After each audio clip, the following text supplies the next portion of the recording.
తాకట్టులో ఉన్న బంగారాన్ని విడిపించి ఆ రోజున్న మార్కెట్ ధర కట్టి మిగిలిన డబ్బును మీకు అందిస్తుంది ఎస్వీఎస్ గోల్డ్.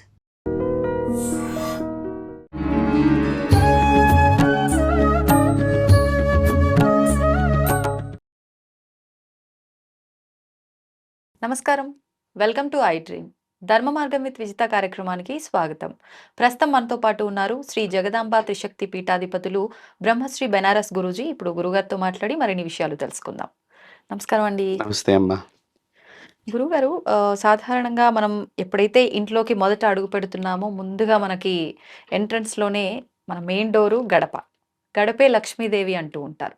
ఇంత ముందు కాలంలో, పూర్వపు కాలంలో అయితే గడపకి చాలా చక్కగా క్లీన్ చేసి పసుపు రాసి బొట్లు అవన్నీ పెట్టి పసుపు కుంకుమలతో చక్కగా అలంకరించేవారు. ఇక్కడే లక్ష్మీ కళ అనేది ఉట్టిపడేది. కానీ ఇప్పుడు చూసుకుంటే అలా లేదు. ఒకవేళ ఎవరన్నా చేయాలని అనుకున్నప్పటికీ అసలు ఎలా చేయాలి ఏంటి అనే ఒక క్వశ్చన్ మార్క్ ఉంటుంది. ఒకసారి గడప పూజ ఎలా చేయాలి, చేయటం వల్ల కలిగే ఫలితాలేంటో తెలియజేయండి. సర్వమంగళ మాంగళ్యే శివే సర్వార్థ సాధకే శరణ్యే త్రయంబకే గౌరీ నారాయణీ నమోస్తుతే. గడప అనేటువంటిది ఆ ఇంటి కుటుంబం మొత్తాన్ని రక్షించేటువంటి ప్రధానమైనటువంటి శక్తి దేవత కింద మన వాస్తు శాస్త్రంలో దీన్ని బాగా ప్రాధాన్యం ఇచ్చారమ్మా. మొట్టమొదటి గడప అనేటువంటి విషయానికి వస్తే, అలాగే దైవికంగా కూడా దీనికి అత్యంతమైనటువంటి ప్రాధాన్యత ఉన్నది. అయితే ఇక్కడ గడప అంటే ప్రధానమైన గడపనే మనం ప్రధానమైన శక్తి దేవతగా మనం భావన చేస్తాం. ప్రధానమైన గడప అంటే మీ ఇంటి యొక్క సింహద్వారము. ఈ సింహద్వారాన్ని మీరు మామూలుగా ఎప్పుడు పడితే అప్పుడు ప్రతిష్ఠ చేసేది కాదు. దానికి ఒక సుముహూర్తం చూసి మీరు ఇల్లు కట్టుకునేటప్పుడు ఆ సుముహూర్తంలో ఆ గడపకి పై భాగాన ఒక ఎర్రటి వస్త్రంలో ఒక రాగి కాయను, పసుపు, కుంకుమ, కొన్ని అక్షింతలు అన్నీ వేసి ఈ చెక్క పని చేసి గడపను తయారు చేసుకొచ్చినటువంటి అతను తీసుకొచ్చిన తర్వాత మేస్త్రి దాని పైన కడతాడు. మీరు కొత్త ఇళ్ళకైతే ఇది బాగా కనిపిస్తుంది. అవునండి. సో అది కట్టి మీరు ఎప్పుడు ముహూర్తం చెప్తే అప్పుడు మేము అక్కడ పెడతామండి. ఈలోగా ఆ సమయానికి అక్కడ మనం ముందరగా పూజ చేస్తామమ్మా. అంటే గడప పెట్టేటువంటి ప్రదేశం దగ్గరే మనం పూజ చేస్తాం. పూజ చేసి కొబ్బరికాయ కొట్టిన తర్వాత ఆ సుముహూర్తంలో కరెక్ట్గా దాన్ని అక్కడ ప్రతిష్ఠ చేస్తాం. ఇంకా ఒక్కసారి ఆ గడప అక్కడ పెట్టాము అంటే దాని కించెతి కూడా అటు ఇటు జరపకూడదు అని వేదం చెప్తున్నది. ఇప్పుడు ఇలా జరిగితే అదొక దోషం. మళ్ళీ జరిపితే ఏం దోషం? ఇప్పుడు ఇలా జరిపితే అంటే ఏంటంటే ఆ ఇంట్లో స్థిరత్వం లేనటువంటి శక్తులు ఎక్కువగా ఉంటాయి. తర్వాత తొందరగా అనారోగ్య సమస్యలు కూడా వస్తూ ఉంటాయి. తొందరగా కూడా లోపలికి అనవసరమైనటువంటి శక్తులు, అంటే ఉపయోగం లేని శక్తులు కూడా ప్రవేశించి ఉపయోగమైనటువంటి శక్తులకి ఇబ్బంది కలిగిస్తూ ఉంటాయి.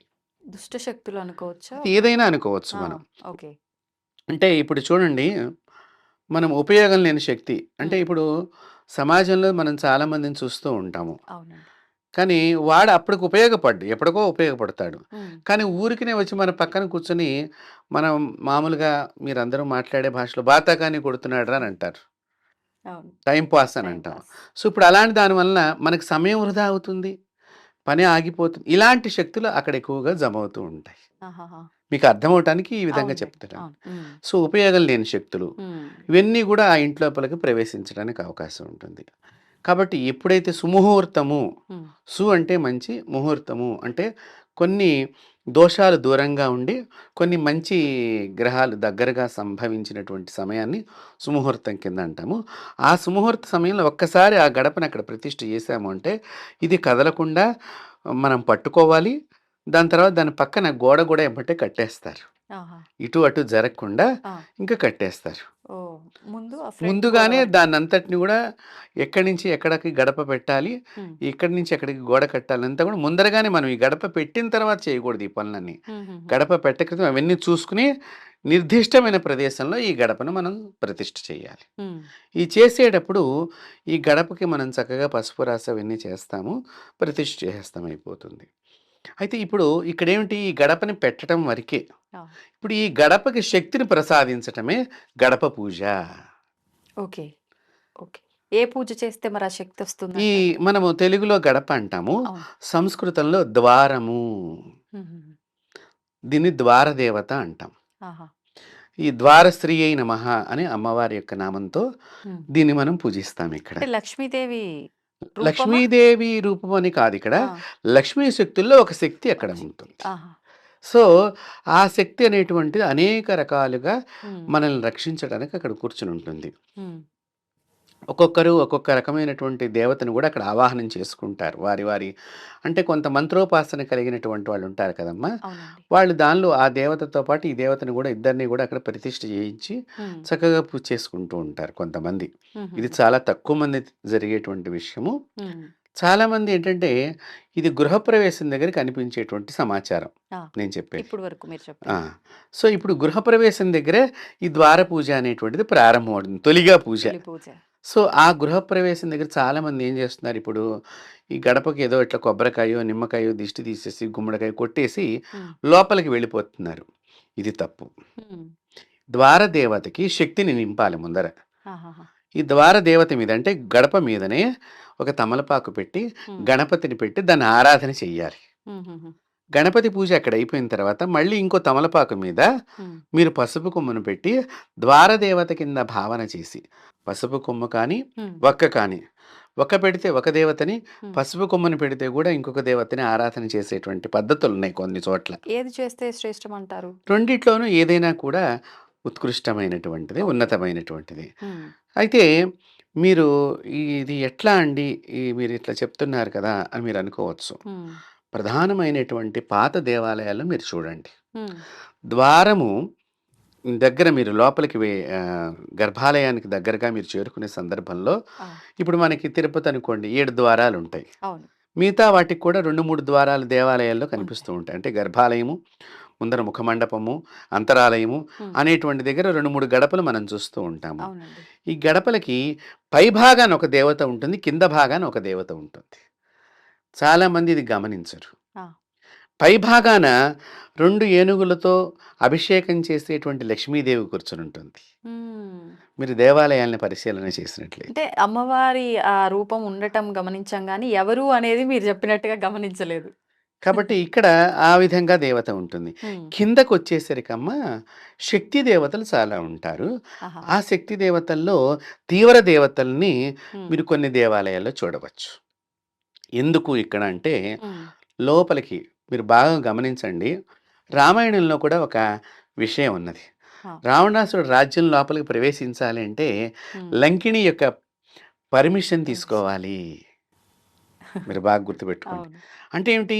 ఆవిడే దేవత అక్కడ. గడప దేవతలాగా ఆ హ్మ్. రాజ్యం మొత్తాన్ని లోపలికి ఎవ్వరైనా కూడా ఇప్పుడు మన దేశంలోకి ఎంటర్ అవ్వాలి అంటే ఒక వీసా, పాస్‌పోర్టు ఇవన్నీ ఎట్లాగైతే అవన్నీ మనకు ప్రధానమైన డాక్యుమెంట్స్ ఏ ఉంటాయి. దేశానికి వెళ్ళాలంటే హ్మ్. అదే అక్కడ ఆ సబ్మిషన్ చేసేది ఏదైతే ఉంటుందో అది గడప దేవత అనుకోండి. ఆ! మీ అందరికి జనరల్ పబ్లిక్ అర్థమయ్యేటట్టుగా నేను చెప్తున్నాను ఈ విషయం. అదేలెండి. సో, ఆ మాదిరిగా దేవాలయాలకి కానీ, ఇంటి యొక్క ముఖద్వారం దగ్గర కానియండి, ఈ దేవతల్ని ఆరాధన తప్పకుండా చేయమని హ్మ్. వాస్తుశాస్త్రం చెప్తున్నది.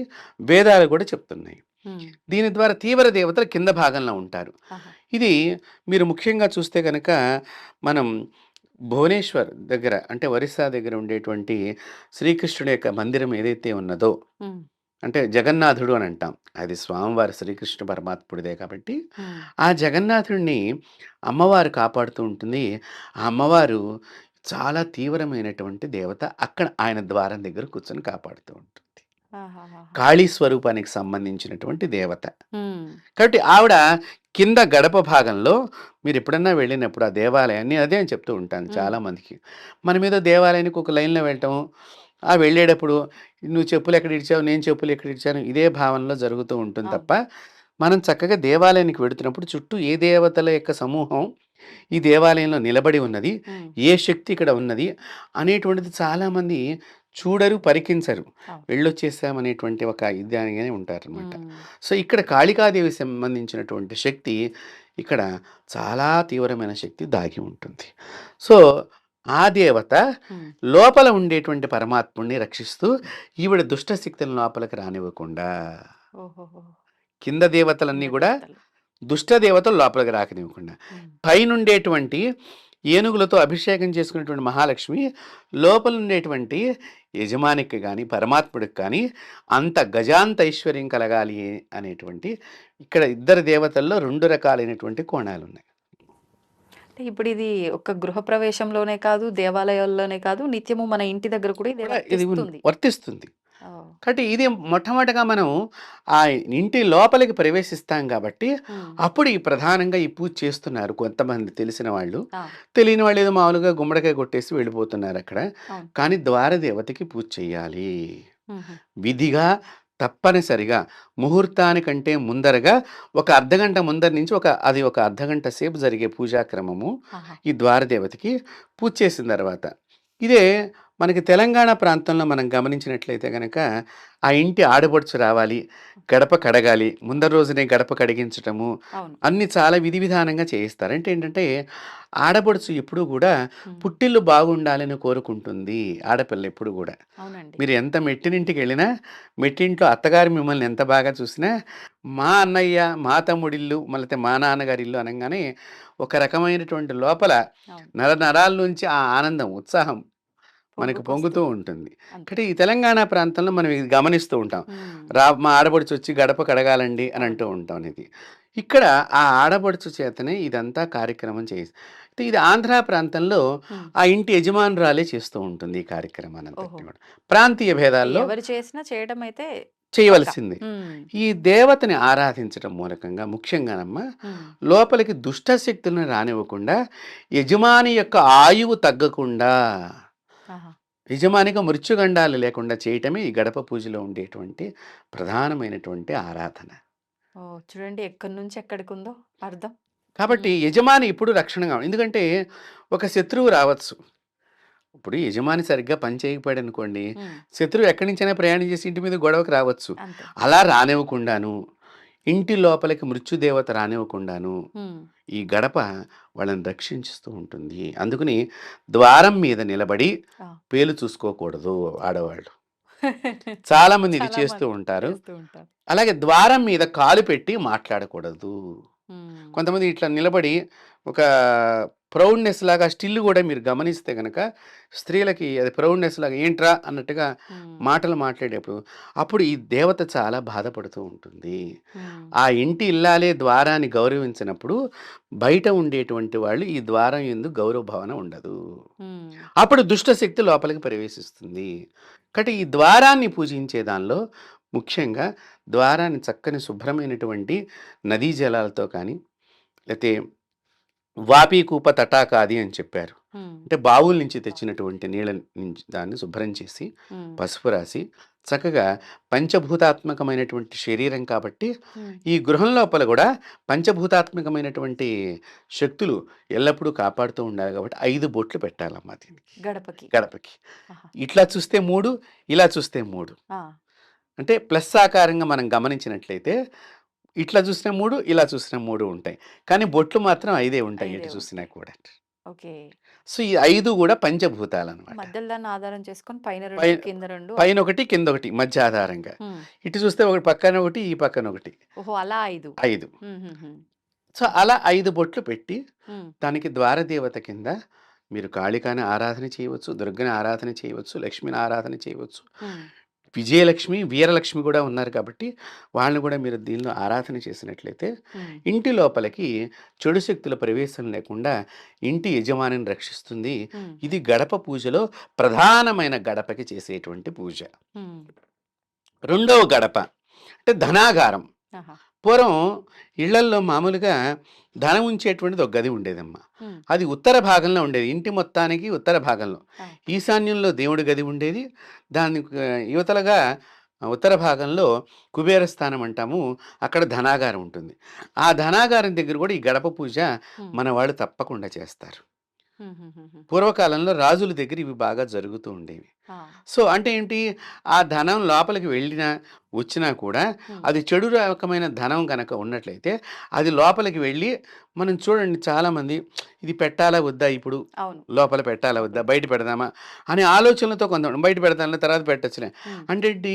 ఇక్కడ ఎక్కడి ఎవరి దగ్గర నుంచో చెడు దగ్గర నుంచో ఈ సొమ్ము వచ్చి ఉండవచ్చు. హ్మ్. ఇది మంచి సొమ్ము దగ్గర జాయిన్ అయితే, మంచి సొమ్ము దగ్గర మనం పెట్టినట్లయితే, ఈ లోపల ఉన్న సొమ్ము కూడా బయటికి వెళ్ళిపోతుందనే భావన ఎప్పుడైతే ధనాగారం దగ్గర ఉండేటువంటి గడపకు నువ్వు పూజ చేస్తూ ఉంటావో, అవును. అప్పుడు ఇది నీకు వివేకాన్నిచ్చి, ఈ మంచి సొమ్మును మాత్రమే లోపలికి చేర్చేటట్టుగా చేస్తూ ఉంటుంది. హుహుహు. ఇది కుబేర స్థానంలో ఉండేటువంటి గడపకి యొక్క విధానం. ఓహ్! కాబట్టి ప్రతి గడపకి కూడా చాలా విధి విధానాలున్నాయి. హ్మ్. అలాగే మాస్టర్ బెడ్‌రూమ్ అని అంటున్నాం ఇప్పుడు. అవును. అది ఇంటి యజమాని యొక్క ప్రత్యేకమైనటువంటి గది. హ్మ్. ఈ గదిలో కూడా మనం పూర్వం ఎవరిని పడితే వాళ్ళు వెళ్ళనిచ్చేవాళ్ళు కాదు. ఓహ్! ఆ ఇంటి యజమానురాలు, హ్మ్. లేకపోతే పెద్ద కోడలు ఏదైనా పట్టుకు రమ్మనమన్నప్పుడు మిగతా వాళ్ళు తొందరగా మావయ్య గారి గదిలోకి వెళ్ళాలి అంటే హ్మ్. ఆలోచన చేసేవారు. ఆహా! మీరు పూర్వకాలంలో గనక మావయ్య గారి గదిలో పెద్ద పందిరి మంచంలాగా ఉండేది. హ్మ్. వారు దిగాలన్నా కూడా 2 పీటల్లా ఒక మెట్లులాగా ఉండేటువంటిది దాని మించి దిగటము. హ్మ్. ఆ మంచాన్ని గూడా చాలా గౌరవ భావనతో పూజ చేయడం. కాబట్టి ఆ గదిలోకి కూడా ఎవరు పడితే వాళ్ళు వెళ్ళేవారు కాదు. హుహు. కారణం ఏంటి? ఇంటి యజమాని. సో, అక్కడ గడపకు కూడా చాలా ఒక రకమైనటువంటి పూజా విధానంలో మనకి అందుకనే ఈ గృహప్రవేశం అయిన తర్వాత హ్మ్. ప్రతి గడప దగ్గర కొబ్బరికాయి, నిమ్మకాయి కొట్టించేటువంటి విధి విధానంలో ఒక్కొక్క దేవత ఒక్కొక్క గడప దగ్గర ఉంటుంది. హ్మ్. సో, ఈ గడపని ఆరాధించేయటం మూలకంగా ఇంట్లో సర్వ శుభాలు కలిగించి, సర్వ దురదృష్టాల్ని బయటికి పంపించడమే ఈ యొక్క గడప పూజలో ఉన్నటువంటి ముఖ్య అంతరార్థం. ఇప్పుడు విడి రోజుల్లో ఏ రోజున అంటే మంగళ, శుక్రవారాలు గడపను పూజ చేయాలి ఇలా అంటుంటారు గదండీ! ఏ రోజుల్లో చేయాలి? శుక్రవారం ప్రధానంగా హ్మ్. చక్కగా మీరు గడపని శుద్ధి చేసి, పసుపు బొట్టు పెట్టి గనక నేను ఇందాక చెప్పినట్లుగా 5 బొట్లు 5 బొట్లు. పెట్టి, మీరు గడప మీద గనక బియ్య పిండితో గనక మీరు ముగ్గు ముగ్గు వేసి. కర్రల్లాగా గీసినట్లయితే, హ్మ్. ఆ రోజున ఆ దేవత సంతుష్టురాలై మీ ఇంటి లోపల ఇప్పుడు సుఖ సంతోషాలను ప్రసాదిస్తూ ఉంటుంది. కాబట్టి గడపని ఆరాధన చేయటంలో హ్మ్. చాలా విధి విధానాలున్నాయి. హ్మ్. ఈ గడప పూజ ముఖ్యంగా ప్రతి ఒక్కరూ కూడా ప్రతి ఇంట్లో గూడా కనీసం శుక్రవారం రోజున చేయటం చాలా మంచిది. ఉత్తమం. అక్కడ అగరబత్తి వెలిగించటము, హ్మ్. ఆ ధూపం ద్వారా లోపలుండేటువంటి దుష్ట శక్తుల్ని హ్మ్. మనం బయటకు పంపించడము, మంచి శుద్ధమైనటువంటి దేవతా శక్తిని ఆ గృహంలో నిరంతరం ఉంచటానికే ఈ గడపే ప్రధానమైనటువంటి దేవత. కాబట్టి ఈ గడపని ఆరాధన చేయటం అందరూ కూడా హ్మ్. తెలుసుకోవాలి. చాలామంది ఈ గడప మీద కూర్చోవటం కానియండి, గడప మీద పేలను చంపుతూ ఉంటారు. చంపుతూ ఉంటారు. అంటే కింద గట్టిగా ఉంటుంది మనం ఇలా నొక్కినప్పుడు అన్నట్టుగా. ఇది చాలా తప్పు. హ్మ్. అలాగే గడప మీద కాళ్ళు పెట్టి నిలబట్టము, గడపకు అటొక్కాలు, ఇటొక్కాలేసి మధ్యంగా కూర్చోవటము. ఈ తర్వాత గడప మీద బొటనవేలుతో రాస్తూ ఉంటారు. ఈ ఆడవాళ్ళు గాని, వయసొచ్చిన పిల్లలు గాని ఎవరితోనైనా మాట్లాడుతూ ఇలా ఇలా బొటనవేలుతో ఇలా రాస్తూ మాట్లాడుతుంటారు. ఇవన్నీ గూడా ఆ ఇంటిలో అగ్ని సంబంధమైనటువంటి ప్రమాదాలు కానియండి, లేకపోతే అగ్ని సంబంధమైన ఆలోచనలు కానియండి, ఓహ్! ఈ వీళ్ళ లోపల కలగటానికి ఇవన్నీ ఉపయుక్తమవుతాయి. హ్మ్. దయచేసి నేను మాతృమూర్తులందరికీ సెలవిస్తున్నాను. ఎప్పుడు గూడా ఇలాంటి పనులు చేయకుండా చక్కగా శుక్రవారం గడపని హ్మ్. ఏవండీ మేము కడగలేము, నీళ్లు పోవనుకున్నప్పుడు చక్కని తడి బట్టతో తడిబట్టతో. మంచిగా గడపని తుడిచేసుకొని మీరు బొట్టు పెట్టుకున్నట్లయితే మీ ఇల్లు ఎప్పుడూ కూడా ఆ సీతారామచంద్ర స్వామి అనుగ్రహం చేత రక్షాగృహంగా మారి మీ పిల్లలు మీరందరూ కూడా సుఖ సంతోషాలతో ఉంటారు. సంతోషమండి. ప్రస్తుతం అవసరమయ్యే విషయాలే నిజంగా చాలా చక్కగా వివరించారు. ధన్యవాదాలు. నమస్తే.